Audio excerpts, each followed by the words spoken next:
नमस्कार दोस्तों, मैं सोनी सूरज युवा अधिकार ऑफिशियल चैनल में आप लोग का हार्दिक स्वागत है। मित्रों, 4 महीने पहले जब गुजरात सरकार द्वारा कलंक रूपी ज्ञान सहायक योजना जो 11 महीने की करार आधारित भर्ती है वह बाहर निकाली गई, तब से मैं और मेरे मित्र स्वयं इसके विरोध में लगे हुए हैं। क्या हम लोग पागल हैं? क्या हम लोग मूर्ख हैं? क्या हमें पागल कुत्ता काटा है जो हम इसके पीछे लगे हुए हैं, इसके विरोध में लगे हुए हैं? ये आप लोगों को खुद विचार करना चाहिए।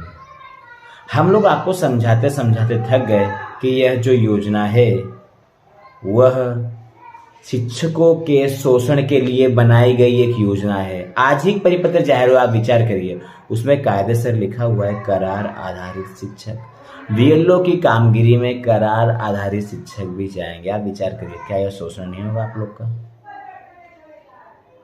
हम आपको शुरुआत से समझा रहे हैं कि यह जो योजना है वह हमारे हित में नहीं है। दोस्तों, हमने 6-6 महीने 10-10 वर्षों से लगातार मेहनत की है, 4-4 वर्षों से मेहनत की है। तो क्या आप लोग ने इसलिए मेहनत की थी कि आप करार आधारित भर्ती में ज्वाइन हो जाए? आपने उसे स्वीकार भी कर लिया। अच्छा, स्वीकार भी कर लिया, कोई बात नहीं, लेकिन क्या आपको समझाने वाला कोई नहीं था? हम खुद शिक्षित हैं, हम शिक्षक हैं। हमारी बुद्धि कहाँ है? हमारी बुद्धि भ्रष्ट हो गई है। हमें भी तो समझना है। जब आपको कोई व्यक्ति समझा रहा है तो उसे आप समझिए, उसकी बातों को सुनिए। मैं अकेला समझा रहा हूं तो कोई बात नहीं, आपको गुजरात के बड़े बड़े महानुभव समझा रहे हैं। आपको युवराज सिंह जाडेजा द्वारा कितने बार समझाया गया कि यह जो योजना है वह हमारे शोषण के लिए ही बनी है, पर आप लोग को समझना चाहिए। इतना विरोध क्यों हो रहा है? इतना विरोध किस लिए हो रहा है? आप खुद बताइए मुझे। कोई राजनीतिक दल का इसमें स्वार्थ नहीं है। बात गुजरात के शिक्षण की है, बात गुजरात के भावी बच्चों के शिक्षण की है, बात वर्तमान में जो बच्चे पढ़ रहे हैं सरकारी स्कूल में उनके शिक्षण की है। जितनी बार जीआर के बारे में चर्चा हुई है, मैंने 50 बार लोगों को समझाया है कि जीआर के जो 8 पेज का बना है उसे आप पढ़िए, उसके नियम को पढ़िए। हम शिक्षित हैं, पढ़े लिखे हैं। आप बताइए उसमें क्या क्या लिखा हुआ है?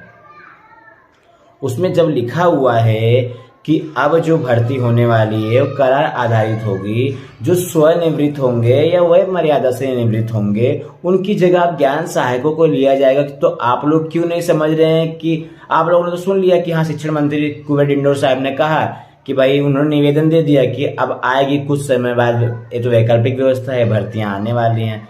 एक बात आप विचार कीजिए, मैं आपको समझाना चाहता हूँ।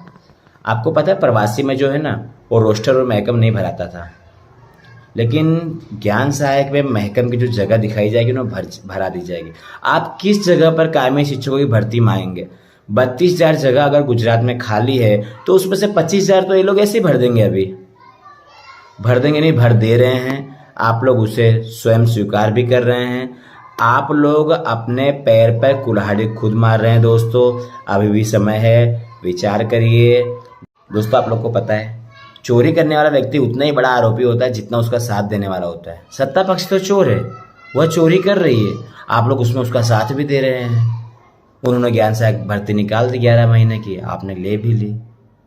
अभी भी समय है दोस्तों, फिर से विचार करिए। मैं तो यही कहूँगा, जीआर को व्यवस्थित पढ़िए, वरना आपका जो भविष्य है अंधकार में था, अंधकार में वापस से हो जाएगा। हमने अंधकार में जीवन जीने के लिए यह पढ़ाई नहीं की थी दोस्तों, हमने अपने भविष्य को उज्जवल बनाने के लिए पढ़ाई की थी। गुजरात के बच्चों के भविष्य के बारे में विचार करिए, आपके परिवार के बारे में विचार करिए। मेरा नहीं सोचते कोई बात नहीं, पर खुद के बारे में तो विचार करिए। आपको सोचना पड़ेगा। माता पिता के सपने अंधकार में जा रहे हैं, उन्हें रौंदा जा रहा है सत्ता पक्ष द्वारा। आप समझिए बात को मैं क्या कहना चाहता हूँ। हमने इतनी पढ़ाई की है किस लिए? इसीलिए कि हम करार आधारित भर्ती करेंगे। दोस्तों, सिक्योरिटी गार्ड में आज नौकरी करूँगा तो 15,000 मुझे ऐसे ही मिलेंगे, 15,000 ऐसे ही मिलेंगे मुझे। क्या अभी तक हम भूखे मर रहे थे? आप विचार करिए, 6 वर्षों से आप इतनी मेहनत कर रहे हैं, तो क्या अभी तक आप भूखे मर रहे थे? नहीं ना, पढ़ भी रहे थे, साथ साथ 2-4 रुपए कमा भी रहे थे। तो अभी इतनी उतावल क्या थी 21,000 रुपये लेने की, 26,000 रुपये लेने की, 24,000 रुपये लेने की? आपको समझना चाहिए, हमने जो भी एग्ज़ाम दी थी कायमी भर्ती के लिए दी थी, न कि करार आधारित भर्ती के लिए। दोस्तों, तो आप मेरी बात को गंभीरता से लें। दोस्तों समझो बूझो, घर में चर्चा विचारना करें इस मुद्दे पर। अभी तक हम भूखे नहीं मर रहे थे। ट्यूशन क्लास करो, प्राइवेट ट्यूशन करो, कहीं और नौकरी करो, परंतु कायमी भर्ती के लिए लड़ो। जब तक आप लड़ेंगे नहीं तब तक आप जीतेंगे नहीं। तो दोस्तों मैं वापस से आप लोग को यही कहना चाहूँगा कि एक बार मेरी इस बात को गंभीरता से लें। घर में भी चर्चा, अगर घर से प्रेशर आ रहा है माता पिता का, भाई बहन का, तो घर में चर्चा करें कि मम्मी पापा हमने जो एग्ज़ाम दी थी कायमी भर्ती के लिए दी थी। जब पहले जीआर बाहर पड़ा था विद्या सहायक का, तो उसमें कायदे से लिखा हुआ है कि विद्या सहायक के लिए एग्ज़ाम ली जा रही है, न कि करार आधारित भर्ती के लिए। दोस्तों हमारे सपनों को इस तरह कुचला जाएगा हमेशा, हम कुछ नहीं कर पाएंगे। लड़ने का भी समय होता है। आज मैं आपके साथ खड़ा हूँ, युवराज सिंह आपके साथ खड़े हैं, कुछ विपक्ष के नेता राजनेता भी आपके साथ खड़े हैं। क्या हमेशा वह खड़े रहेंगे? आपको लगता है? समय मानव बलि न होता है, समय हो तो बलवान, समय बलवान होता है। दोस्तों अभी हमारे पास समय है, हमारा स्वार्थ है, युवराज सिंह का स्वार्थ नहीं है, हमारा स्वार्थ है। आम आदमी पार्टी का स्वार्थ नहीं है, हमारा स्वार्थ है। कांग्रेस का स्वार्थ नहीं है, हमारा स्वार्थ है। अनंत पटेल जी का स्वार्थ नहीं है दोस्तों, हमारा स्वार्थ है। आप विचार करिए। मैं तो हमेशा यही कहूँगा कि दोस्तों घर में वापस से चर्चा विचारना करें। स्कूल अपॉइंट हो गई है तो ज्वाइन न करें, कायमी भर्ती के लिए लड़ें। किसी को कोई प्रेशर नहीं है, फिर भी हमारे हक की लड़ाई है। हमारे अंदर के ज़मीर को जगाएं, आत्मा को जागरूक करें, और युद्ध ही कल्याण है। ध्यान रखना, हमारी यूनिटी जो है उसे तोड़ने में सरकार समर्थ हो गई है। विचार करिए। अभी तक मेरे साथ 100 लोग थे, अब 50 लोग हैं। मैं सबसे दुखी हूँ, लेकिन सबसे यह भी अपेक्षा रखता हूँ कि कायमी भर्ती के लिए सब मेरे साथ आएंगे, लड़ेंगे और ग्राउंड पे लड़ेंगे। दोस्तों आप लोग को सोशल मीडिया पे लड़ने में भी तो जोर आता है। मैंने इतने सारे उदाहरण देखे। 50,000 लोग पास हैं दोस्तों, 50,000 लोग। ट्वीट करने को बोले तो 50 लोग नहीं करते हैं, आप विचार करिए। रीपोस्ट करने को बोले तो 150 लोग नहीं करते हैं, आप विचार करिए। हम लोग आपस में कितनी मेहनत करेंगे, कितना एक दूसरे को रीट्वीट करते रहेंगे। आप लोग हमारा साथ सहकार दें, कायमी भर्ती के लिए लड़ें और सरकार को बताएं कि शिक्षकों का जो संघ है ना वह मजबूत है।